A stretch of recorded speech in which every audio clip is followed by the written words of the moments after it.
like we normally start off, with me trying to figure out how to run this thing. But we are going to go to,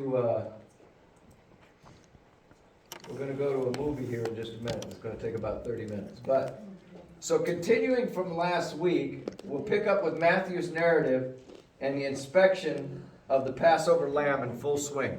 It's going on hardcore, okay, full swing.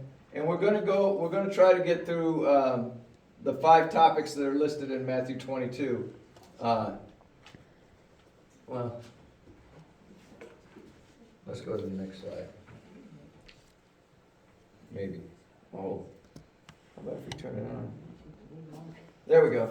All right, you remember, we said, or I said, I'm trying to build a case for you that when we look at this last week of Yeshua's life through the Passover, we really get enlightened. When we look through it through the lens of the original Passover, we really get enlightened. Okay? We said, or I said, I believe Abba sent Yeshua into Jerusalem. Abba, as the head of our household, selected his lamb on the 10th of the month, on the 10th of Nisan. He rode into Jerusalem, into the house, to be inspected for 4 days. And he was going to be, we're leaving aside the Pilate, Herod, and Pilate thing. We all know that happened afterwards. I'm focusing on the religious leaders because that's who he came to really be inspected by. And what is the measuring stick for this inspection that has to take? What determines a blemish or a non-blemish? What's the standard? It's the Word. Okay? The Word is the standard. And they tried to catch him in that. Hey, many times, right? All right, we're going to see a video of some actors that I think did a very good job. Now, let me say this up front. I don't believe this is exactly how it happened. It is a depiction of how it took place. But I think it's pretty accurate. And as we watch this movie, down in the lower right-hand corner of the screen, you are going to be able to see what verse they're on. They're in chapter 21, 22, and 23 during the section of the movie that I've said. We don't need to record the movie because I have a link on YouTube that will take it to them. If we try to record it, it's going to be fuzzy and not good. So we can stop when I start the movie, and we'll pick up afterwards in like a Q&A. This is going to be a short version today because we're just kind of summing it up before the Passover. So we're going to go through these inspections that he's doing. I already said that. Let's go to Matthew 23:37 to start off. Matthew 23, verse 37. This is actually where I'm going to stop the movie, but I want to start it by looking what Matthew 23, verse 37. Matthew 23, verse 37. Oh, Jerusalem, Jerusalem, the one who kills the prophets and stones those who are sent to her. How often I have wanted to gather your children together as a hen gathers her chicks under her wing, but you were not willing. See, your house is left desolate. For I say to you, you shall see me no more till you say, blessed is he who comes in the name of the Lord.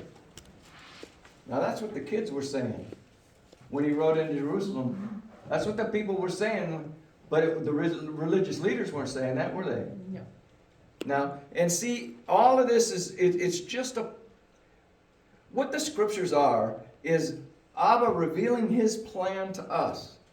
Now, if we're going to understand his plan, we have to dig in, read, and put these pieces together as the Holy Spirit gives us enlightenment, right?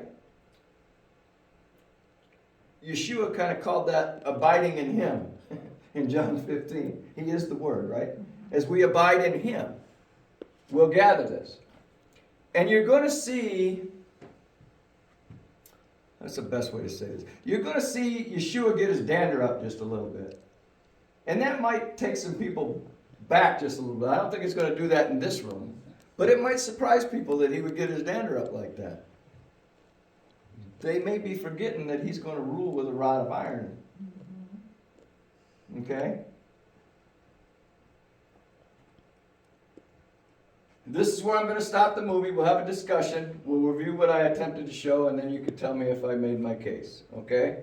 So I'm going to stop there, and I'm going to start the movie. I lost me mouse. There we go. All right, let's. What'd you think?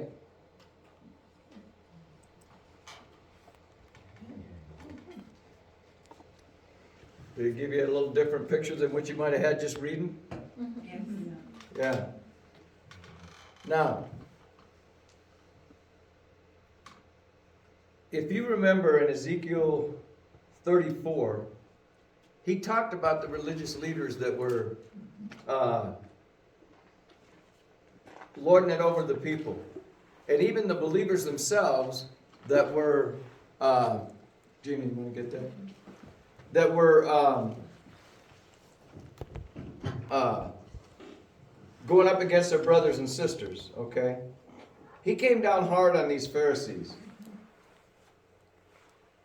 These guys were the leaders. I don't think Nicodemus was in that crowd that he was talking to.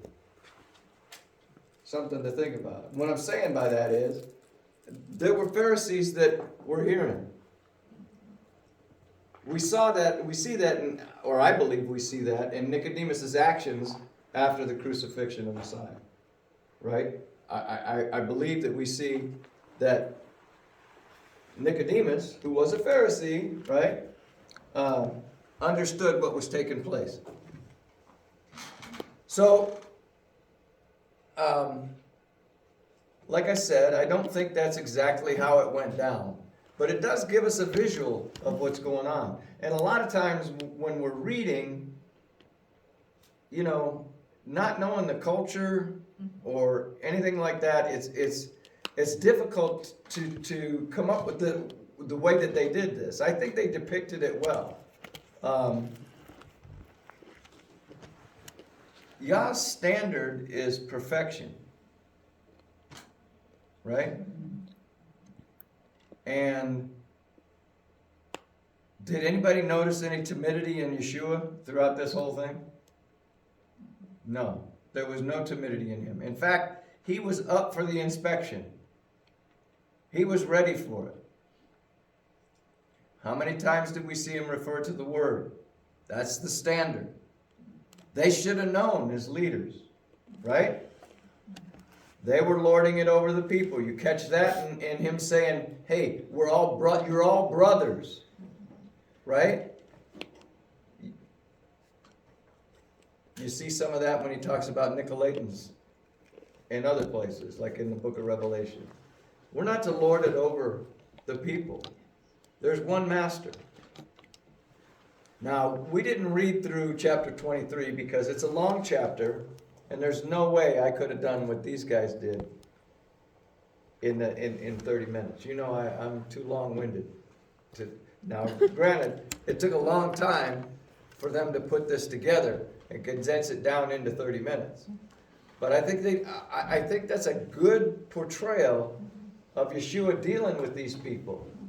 They are supposed to be representing the living God, and they're not. But he is. Yeshua is the Lamb, and he proved himself without blemish to the leaders, all the religious leaders. Now, there had to be a few times where the disciples were like, you know, this conversation's getting kind of tense, right? We've seen those or been in those sometimes where it's just kind of like, this went on. He didn't back down. He didn't back down. But he knew what was going to happen. He knows in less than 24 hours, he's going to... This came to me as I was thinking about this last night and this morning. I've been thinking about it for a week and a half now. You know, we often hear we need to deny our flesh. I think you could tie that to circumcision, because circumcision is cutting away the flesh, is it not? Now, did he deny his flesh to the point where he allowed them to beat him with that whip and rip the flesh totally apart? Yeah, he did. How do we know that? Because the writer of Hebrews tells us it was for the joy that was set before him that he endured the cross. That doesn't mean just the hanging on the cross. It means the whole process that it took. He did that for us. Actually, he did that for the Father, first and foremost. Totally obedient to what the Father put in front of him. That's our standard. John the Apostle writes in one of his later epistles, if we claim that we're in him, we ought to walk as he walked. He was a servant. But he let them know, especially these Pharisees, as we see this here, he will be ruling with a rod of iron. It'll be done for 1,000 years. In fact, remember his prayer in the Sermon on the Mount.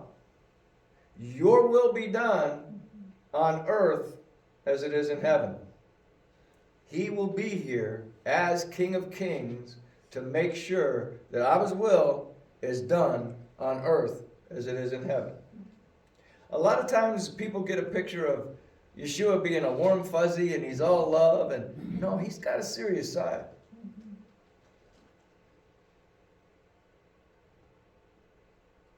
Now, in closing, I'm going to open it up for questions or whatever, but I set out to try to give you a different picture of this last week of Yeshua's life by looking through the telescope of the original Passover.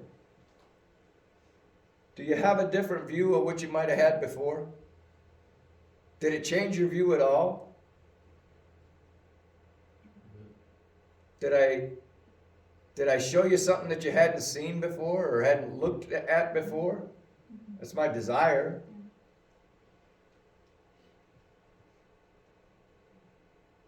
And I tried to be in a little bit more detail as we went through this. He was offered up into the house on the 10th of Nisan, or the 10th of Aviv, or Nisan, okay? He was inspected up until the 14th. And he was slaughtered on the 14th. Okay? Those crooked leaders did everything to Abba's chosen lamb that they were called to do for themselves. There were supposed to be rehearsals over the years of waiting for this to happen, waiting for this to come. The same day that Abba sent Yeshua into Jerusalem was the same day that they were selecting their lamb. The same day that on the days that they were testing Yeshua and finding out they didn't know as much as they thought they knew, was the same days they were checking their lamb to make sure it was without blemish. The same day it was time to kill the lamb in their calendar, in their opinion, it was the same day that they slaughtered Yeshua, Abba's lamb. And they didn't want to do it on that day. Remember? They didn't want to arrest him during the feast, for the people would get upset. Abba had other plans. You're going to see what I meant on every day of your holiday, and you're going to do to my lamb what I told you you needed to do in preparation. He showed it over and over again. So I hope you got something out of that. On next Shabbat, we're going to fast forward, and it's going to be another movie. We're going to review the one that we saw last year, the 3 days and the 3 nights, because this is important in the continuation of the Passover and going into the counting of the Omer and all of that stuff. It's going to be important. We'll close out next week. We'll close out with that, and then we'll get back on our family of Yah. But I also want to tell you that these guests that I invited for Passover, I'm going to be plugging OPA and our camp being open for the fall feasts and us focusing on the feasts and us trying to be Torah pursuing. And if they want to learn more about them, come back out. We'll keep in touch with them. I'm not here trying to steal anybody else's sheep. I just want people to look at the Word a little bit different. As I've said before, I don't want people listening to me and then going back to the Bible and see if the Bible said what I said. I want you to know what the Bible says. Then listen to me and see if I said what the Bible said. That's the right way. Anybody got any questions or comments? Really? All right. Bless y'all. I love you. And now it's time to Prepare our hearts to receive the blessing.